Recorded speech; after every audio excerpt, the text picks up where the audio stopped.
What's up, everyone, and welcome back to the Vintage New Jersey podcast, where we dig into the stories, legends, and little weird quirks that make the Garden State one of a kind.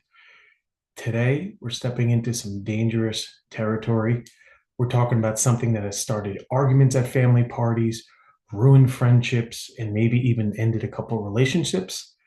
That's right, it's the Taylor ham versus pork roll debate. Let's get into it. Before we dive into the debate, let's talk about how this glorious breakfast meat even began.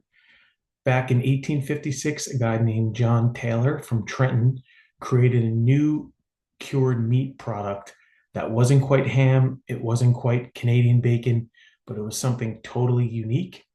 He called it Taylor's Prepared Ham. This is where Taylor ham name comes from.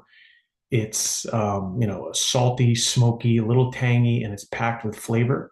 It's basically everything you want in a breakfast sandwich, and it's probably the perfect like hangover cure.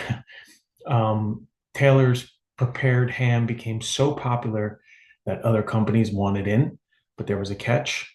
Federal food laws changed in the early 1900s, and the government said, "Hey, this isn't actually ham. You got to change the name."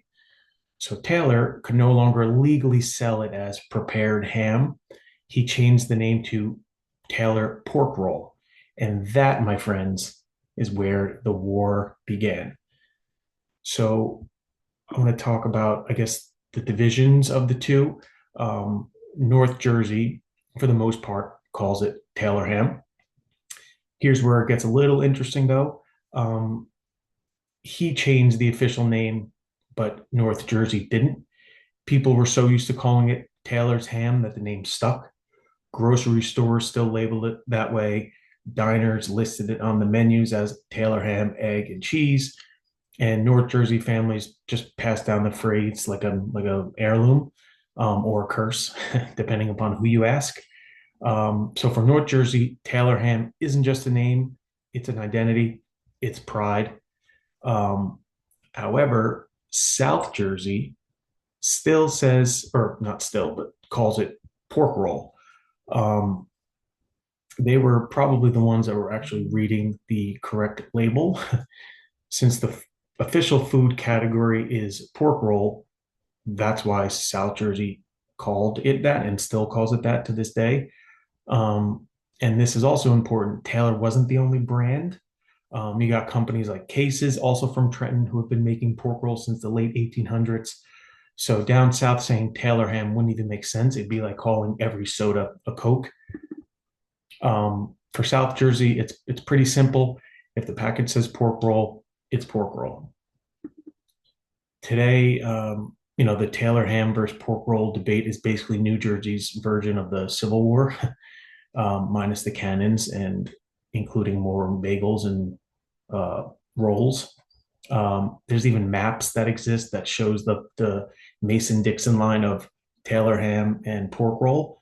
Politicians have even jumped in on this argument, and I'm probably going to get a bunch of comments, but people get into literal fights about this on Facebook, Instagram, and all that. There's t-shirts, there's bumper stickers, there's memes. I mean, they're all over the place. It gets very heated. But the thing is, no one's ever going to change their mind. North Jersey will always go to the grave screaming Taylor ham. South Jersey will haunt you as a ghost whispering pork roll. So what is the correct name? The truth is the product category is pork roll. The brand is Taylor. But in New Jersey, facts don't matter. It's about where you grew up, where your family is, and where you order your egg and cheese. Whether you call it Taylor ham, pork roll, it's one of the most iconic foods that the Garden State offers because no matter what you call it, we can all agree that it tastes incredible. Once again, thank you for listening to the podcast. Make sure to follow, subscribe, and check out my Instagram, Vintage New Jersey, for more history, nostalgia, and all Jersey pride. See you next time.